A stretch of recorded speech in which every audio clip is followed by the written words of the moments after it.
1 milliard d'années sans États-Unis. Parce que États-Unis, c'est grâce aussi à l'Angleterre, là. Tu vois, non? Mais Talandengue Bazo accueillir le président américain. Comme un roi, je dis bien. Bah, chevaux, bah, tout, bah, honneur, tout, même d'autres gens qui sont venus en Angleterre, même d'autres rois, on ne les a pas aussi accueillis comme on a accueilli Donald Trump. Tu sais c'est quoi? Mundele Azamaeli. Flataka garçon oyo, alingaka ba honneur mingi, alingaka monana. Pesa yo nyonso alingi. Bisoto zoa, oyo bisoto tolingi. Tango yo zo comme Donald Trump, comme en Angleterre, bazo accueillir yo na niveau moko ko sakanate. C'est-à-dire qu'on t'a déjà affaibli mentalement. Tellement qu'on t'a élevé, tu vas dire oui à tout ce qu'ils vont te demander. Voilà comment vous devez être prudent et intelligent au Congo. Ceux qui biso au Congo, oh non, nous sommes les pays les plus riches. Il faut que les États-Unis nous respectent. Non, nous ne sommes pas les pays les plus riches. Nous ne sommes pas les pays les plus riches. Ici, ça franc parler. Oh non, nous allons nous battre. Les mondiaux là, on ne veut pas. Non, mais je dis, mais nous sommes malades ou quoi? Papa, Ozatana eloko moko te na vie na yo. Américain aye, pesaye oyalingi. Yo, banane la sécurité na yo. Et sécurise-moi. Tu veux quoi les minéraux? Eh, il prend. Parce que même les Chinois qui commencent à faire face aux Américains aujourd'hui, ils étaient très pauvres. Ils ont accepté les compagnies américaines, bah, y a pas investi dans Chine. Mais peut-être les Chinois avaient compris que, ils ont commencé à tricher, à voir le système américain, à comprendre, imiter, faire. Et puis après, oh, vous pouvez partir chez vous, hein. Quand vous vous réveillez, ils sont déjà prêts. Les Américains venaient pour la main-d'œuvre, parce que ça coûtait moins cher en Chine. Tous les pays là, l'Allemagne, vous pensez que les Allemands étaient contents que Kangabango et que Hitler, que tout se termine, mais peut-être ils n'étaient pas d'accord de perdre ce pouvoir-là, d'être dans la suprématie mondiale. Les Japonais étaient très forts, ils ont perdu. 2 fois dans la vie, la Bible dit peut-être un peu différemment. La Bible dit dans le sens que celui qui conserve sa vie la perdra, mais celui qui perd sa vie à cause de moi la retrouvera. C'est dans le même contexte que je peux dire. Papa, tu as dit que les minéraux sont au Congo, ils sont aux États-Unis. Tu as dit que notre pays est plus béni que tous les pays. Tu flatakabango, flattons ces Américains.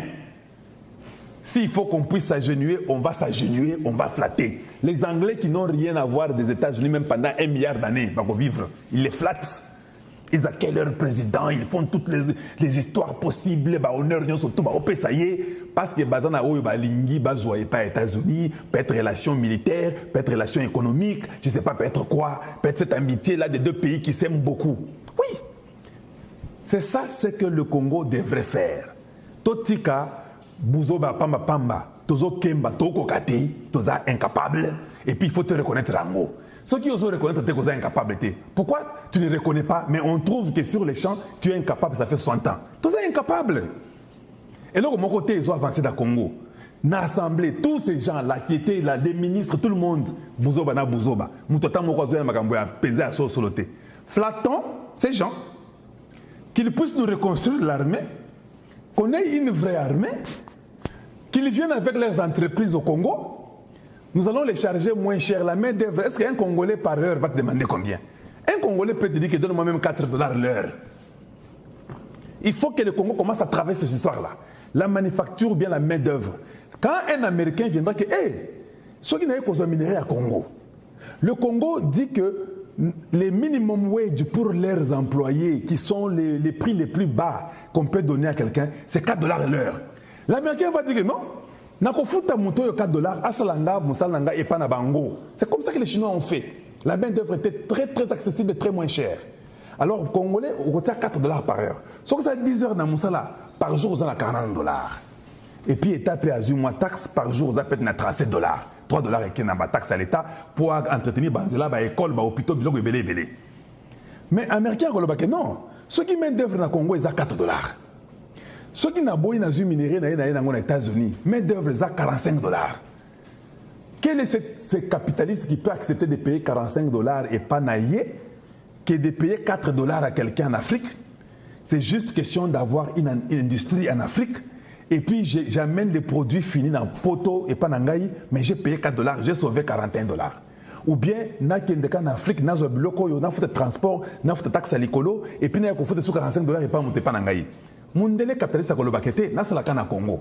Nous devons mettre, nous les Congolais, des conditions appropriées que la paix pas na biso. N'enge baslaka na Japon, na Chine. Nous, avec la taxe, tout ce que nous retirons, c'est qu'on prend des employés, nous commençons à construire les pays. Celui qui vole, on tue, on coupe la tête. Tout le monde discipliné. Boromona, 10, 15, 20 ans. Bouzo Baouya Barwande aussi là. Et puis, bah, aider son armée. Ceux qui m'ont dit l'armée, bah, Kangi. On m'a dit qu'il y a des gens qui avaient détourné la rançon des enfants de Moura, na Likasi. On les a envoyés à Lubumbashi, bah, comme Lubumbashi. Bah, Mapinga, Mibi. La rançon des enfants qui s'entraînent pour sauver Mboka Nabino.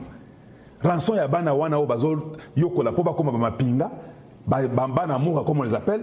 Les chefs de ces enfants-là volent l'argent de la nourriture des enfants que l'État donne. Yo kana niveau tokomi. Tina oyo bana bazo sala po ba bunda ba protéger mboka. Bino bozo yiba biloko na bango baliate, tout ce qui a vous volé. Quand je vous dis là que tous on a un problème sérieux et pas na biso, bon di mangai. Qui mouyibi à tous les niveaux. C'est pas possible. Bakangi bango, ils sont à 4 ou 6. Bama pinga ya ba gradé, baza gradé. Mais bazo yiba mbongo ba rançon ya bana ba okende koyoko la pour protéger mboka. Bango bazo yibango, ils pensent que c'est leur vie à eux seuls. Quelle culture que nous avons, qu'on nous a léguée par les politiques Kanambe, par les Mobutu, une culture bizarre et stupide. Il y a des choses que tu ne peux pas toucher. Parce que tant que mbongo ya bana o ba ko protéger mboka. Mais on protégera votre pays comment? Ils ne vont pas protéger. Vous allez échouer, les ennemis viendront et toi tu vas même rater la rançon là. Ils vont même te chasser même toi. Comment on ne peut pas comprendre ça que hey, ça on ne touche pas. Ça c'est pour protéger le Congo. C'est pas possible. C'est pas possible la façon que nous vivons chez nous. On comprend difficilement et on comprend très mal les choses. Donc, ça c'est l'une des choses que nous devons apprendre et je trouve qu'il est important que nous puissions changer dans notre façon de faire les choses. Nalingaki Natia Bino Lokomoko, un instant, on m'a envoyé la vidéo, je crois que c'était hier la nuit. Tant que tu le bagas makambo des fois, il ne faut pas toujours nous juger, penser que tout ça m'a bé. Tout ça m'a bété. C'est pourquoi nous parlons, nous voulons que les choses changent pour notre nation. S'il vous plaît, pouvez-vous aimer la vidéo? Pouvez-vous partager? Aimez la vidéo, partagez, faites que ceci arrive à un plus grand nombre. Voilà ce que je vous demande. Merci pour ceux qui sont avec nous en temps réel. On a plus de 6600 ou 6700 personnes qui nous suivent. Je suis content et nous évoluons. Et il y a d'autres informations que je vais donner pendant que nous évoluons. Mais si vous avez la possibilité d'aimer et de partager, en tout cas, on a plus de 600 personnes sur Facebook. Et nous avons les gens sur X, nous avons des gens sur TikTok, presque 300 personnes. Et nous sommes contents. Merci pour ceux-là qui donnent des roses, qui font les achievements. Je vois Michou, je vois Carmelo encore. Michou a donné beaucoup de roses. Carmelo a donné beaucoup de roses. Ça me va droit au cœur. Je vous apprécie, mes frères. Merci parce que vous nous satisfaisez et vous faites ce qui nous encourage. Voilà. Ceux qui peuvent tapoter et je suis content de cela. Dans la vidéo, il y a le général Jules Banza. Que je vous ai montré hier. Binomoko bolanda eloko général Azoloba. Pour ceux qui ont dans lobby, Kalonji, tu parles, tu exagères, Kalonji, tout ça, Kalonji, tu es tribaliste, parce que Zande, on a été. Non, on va suivre. On va écouter, nous tous ensemble, ce que le général va dire, et puis je vais revenir par après. Je pense que je suis exactement là où je dois être. Général Ephraim, il devrait aussi s'assurer, être là, s'assurer que le chef descend. Parce que sécurité à chef en dépend de lui. Service ya anereza wapi, service ni neza, banani basali, banani basate, banani kolanela information avant mokonzi mboka akita. Même avant 2 minutes, le chef akita. Confirmation akita toté. Mais demandez ce qui est arrivé, le chef est retenu 40 minutes en l'air. Bah prévoyant qui n'y. Bah prévoyant qui va abattre avion. Mais Nzambe na bolingona mawanaye a épargné le président de la République. Chef de l'État Mokonzi Mboka, ngana kosenga Mokonzi vi ezalaka moko. Ezami balete. Les losoko osate biso nyonso bakongomani vi na biso baby. Donc vi na biso et baby chef de l'État. S'il vous plaît, veuillez penser à la charge de Nzamba pesi yo biso bakongomani. Obate la biso. Mais quand nous ko suspendre général Ephraim. Parce que pourquoi général Ephraim d'ailleurs on a suspecté à 80% à ça pour faire partie de l'Okwana. Oh yazala qui dirka binaye. Yebe bakanga qui va interpeller qui non. Na ba tué parmi bateau va préparer qui coup d'état ba va éliminer chef de l'État. Dirka bien général Ephraim. Mais comment est-ce que Dirka binaye azala qui parmi bateau va ça la coup d'état yemoko a éviter.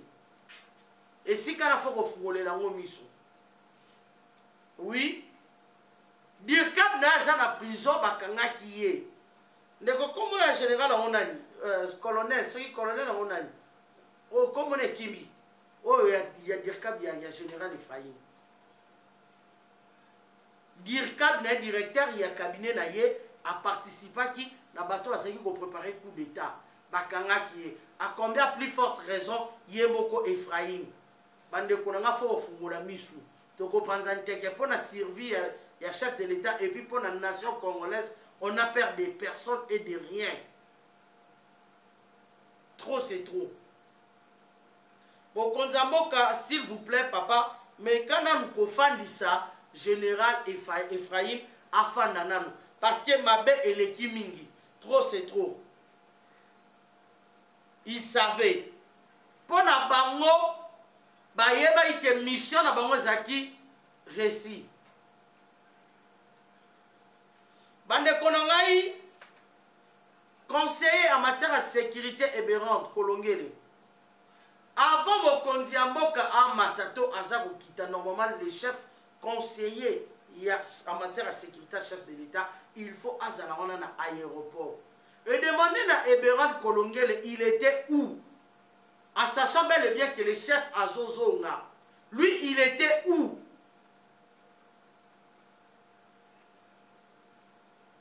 Sécurité nini oyo, yena Ephraim, ba prévoya qui, pour un chef de l'État. Bango nyonso bazala quitté. Pourquoi poser des questions? Poser des questions?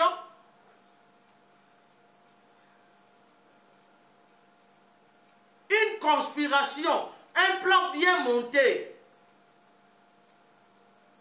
Toro kata courant tour de contrôle pour va contacter moi retard wana tango yaso ko nina likolo ale baba beta nzika n'avion mokonzi ba plan na bango échoué nzamba zali.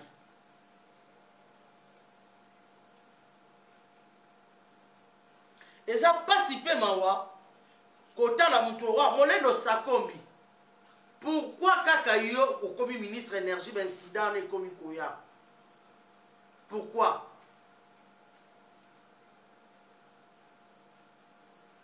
Et ça fait 4 tatindo par hasard. Pour faire Kayana Maramabe hasard à Kakati. Si vous avez Moleno Sakombi, n'a pas interpellé, il faut pas interpeller Moleno Sakombi, ministre énergie. Na aéroport international courait koki kozanga kate. C'est de la honte parce que nous recevrons sur le miroir il y a pays. L'aéroport international il y a dit les amis miroir il y a Congo. Nous recevons batu ya sorti sur le monde entier oh bazako yawana. Et maintenant quand bozoko pimela botomé ça la population au pimela biso courant on accepte. Mais pas quand même na aéroport ba besique aéroport. Tina na yo nini Molendo Sakomi étant que ministre énergie. Tina na yo nini. Singama Tembele. Donc, Molendo Sako organise qui sont qui le Boluki va battre président, ne Vital Kamera comme président du Congo. Mais monsieur, vous rêvez, hein? Vous rêvez. Bah, plan machiavélique qui n'a pas de nul et sans effet. Au Congo, plus jamais un étranger à la tête de ces pays. Plus jamais. Je le dis bien à haute voix, plus jamais. Et que vous avez un biso congolais, de père et de mère. Bande ko laïque. Bon laïque, vous partagez, s'il vous plaît. Plus jamais. Commandant, dans un retour à commandant, il y a Kanseta. Kanseta, et ça, quand on est mobile, ça, on a permis l'aéroport. Minduki Mazali wana. Et si quand on a un dépôt, Minduki wana na Kanseta. Avion de guerre, et ça, wana, bloc et belé, ça, wana. Mais pendant 40 minutes, elle courait Kendaki. Vous s'inquiétez qui était pourquoi. Na commandant, il y a Kanseta. Bino Banson, Boza, Nakati, il y a complicité wana. Et Sengeli Bolo Wabo Solo, ba interpellé le commandant Kanseta.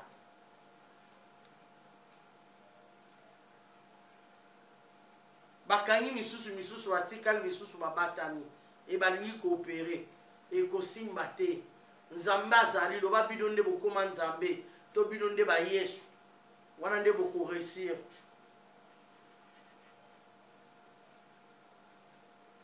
Bande kona ngai eza pasi pe mawa ngana kosenga beaucoup plus na bokonzi ya mboka d'interpeller général Ephraim Ayebi Eberan Kolongele Ayebi interpeller Molendo Sakombi interpeller DG à SNEL PDG à RVA. D'ailleurs vous déjà RVA parfois la Tibère parfois pas la Tibère on a déjà battu à SNEL. Oui. Pour moi, na moni balatisi bango baber parce que ceux qui couraient et ala quitté parti mususu aéroport elinga ki epela mususu elinga ki epela te bato wana batina ki courant na bango courir ezalaki mais pourquoi kaka courir ki na tour de contrôle bakati kokata le bino ngata de comment bakitisi disjoncteur kokitisa il y a tour de contrôle pour bakota contacter na avion à Mokodi. Déjà, si on a battu épargné, mais on a tissé Ber. Déjà, il y a RVA. Dans le moment où on attend que le chef na yo a voyagé à Kazali Banda et c'est la Kazonga aux Alaki Wapi. Pour na superviser Kolandela, descente ya Mokonzo aux Alaki Wapi. Likame Zalate et le Komore Zalate, Kokoswe Zalate, parce que c'est toi le numéro 1. Il y a état, il y a institution wana. Mais aux Alaki Wapi, tout ce monde va complice. Tout ce monde va complice. Moto épargné kuna azate. Moto épargné azate bande kunanga.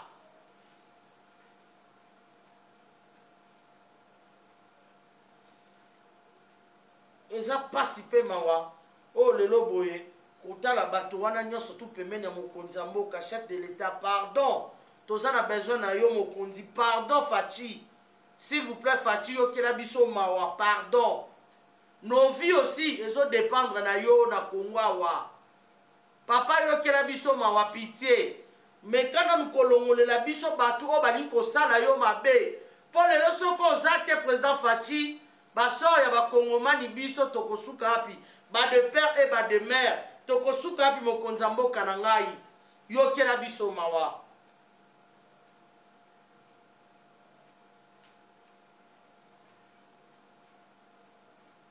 eza pasi bandeko na ngai nazoyebisa bino na motema pasi natoka ntango sango wana ezoya natoki tension elingi emata na binzambe sala quelque chose nzambe toyebi koza vivant sala quelque chose ozoyoka biso nzambe tala degré ya trahison chaîne wana nyonso tout il faut bakanga bango ba interpeller bango ya liboso chef naza clair chef ya sécurité général Ephraim ngana tangi kombo soki bato babombi yo ngana tangi général Ephraim Kabi oui yo il faut ozana kati ya complicité wana. Comment chef de l'état za libanda na quotité yo zate na aéroport nana ngaka za contrôle yebake aner asalito aner asalite nani azana aner ezalaki wapi aéroport courir pour okende soki katani 2 minutes attends au moins groupe ezane zui relève et police aéroport mobimba pour vous faire voir que ça a été une conspiration. Ba côté mususu courir zali ba côté mususu na tour de contrôle courir zati mais mon konzaza ko kitazwa ko kita bande konanga botala danger botala kon eloko wana nyonso tout pas battre avion wana ba battre on a likolo non ndakisa bande konanga. Vous savez na eleko ya François Béa je crois François Béa na côté l'été pour pas ça traître na so pesa ndakisa François Béa c'est un traître mais non pesa ndakisa neleko ya François Béa président na Goma kaka ba Vital Kamerhe ba conspirer ba le ka président a combattre avion ba bombarder avion wana et loko ba nga ba sala na aéroport hier étant que chef il y a conseiller en matière de sécurité à chef de l'État, il était là à l'aéroport. Nde aïsara mokondi komatate. Jeep naye et continue l'avion na chauffeur. Ba bika ke mokonza mati akei. Nde ba beta kandika na avion wana. Chauffeur ya chef de l'État akufa. Avion wana e bombarda kona mutukane ku e bombardaka. Il était là, il avait fait son travail. Naza clair, na côté de François Béaté. Mais Eberan Kolongiele, tu étais où pendant que le chef Azar Kokita, Ozaki même pas na aéroport, ni na tarmac. Pourquoi Vidouana? Bon, même à tête, tu n'étais pas là, tu peux être empêché. Et ton adjoint était où? Cabinet non staff na yo batona nyoso bazala ki wapi? Bandeko bozo monesika mabe ezali. Bozo na mabe. Vous avez un complice. Complicité, ça la mana na idée na bon ba kake ndike zo lela chef aza kokweya. Nzamba confondre bino. Ba winzi, ba chor. Nzamba confondre bino. Bande ko na bondel bino s'il vous plaît, vous partagez l'émission vous partagez, vous likez s'il vous plaît. Auto kende bien. Je vous en supplie.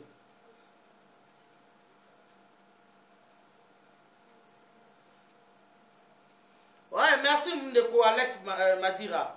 Nazako Panza. Ngana obomba bangote. Ndeko Cardozo Mulamba Nazako Panza na kobomba te. Nazali Ndeko Nangai, Nazali. Parce que la vie à président Lelo, ce qui a zaté, nos vies en dépend. Tout le peuple congolais, c'est la population congolaise.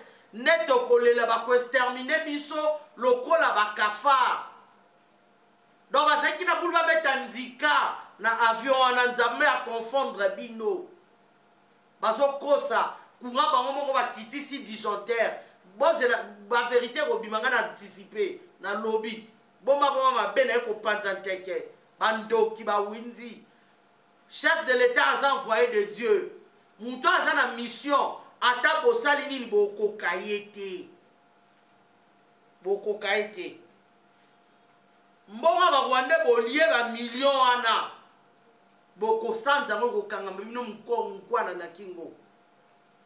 Comment vous voulez sacrifier tout un pays? Vous voulez sacrifier tout un peuple à cause de vos besoins. Ba besoin ba famille na bino botonga banda ku d'ici de là. Biso toto souffrir tozo na fimbo ngubu l'esclavagisme. Comment? Et puis, boto boza na idée à conspirer, na idée à assassiner aza kobuna na intérêt ya peuple congolais, aza kobuna na intérêt na bino. Papa, ma généraux, vanité de vanité. Vous pensez aujourd'hui que vous pouvez laisser des milliards, de millions, des maisons pour vos familles. Mais tant qu'il y a un kila ya mutu, ata moko, ata mi baleto mi sato, basi na bana bino bozanaki, mais ce seront malheureux. Après vous baliwa na bino bakoteka ngo nyonso bana na bino, bakozanga kimia bakoyoka na te na mabota na bino. Bakoteka babiloko na bino ba bien obosi na makila bato. Bana wana bakoza ba malheureux, ba sureur na banzela. Bamuso bakobela maboma, papa na biso avait ceci.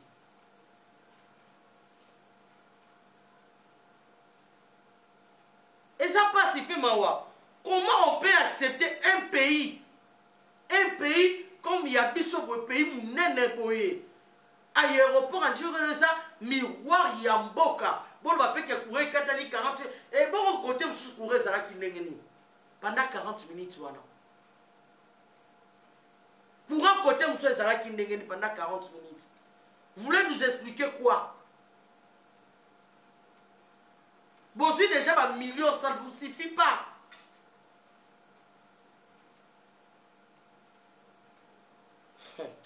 Et ça passe si peu mawa. Et ça passe si peu mawa.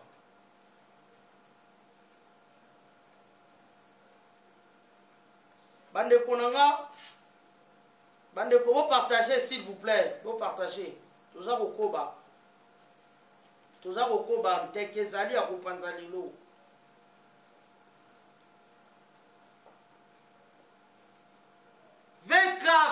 VK, Vital Kamerhe. Vital Kamerhe, bande konanga, pétition eza pour continuer. A commis na 250 signatures. VK, attention, ça va.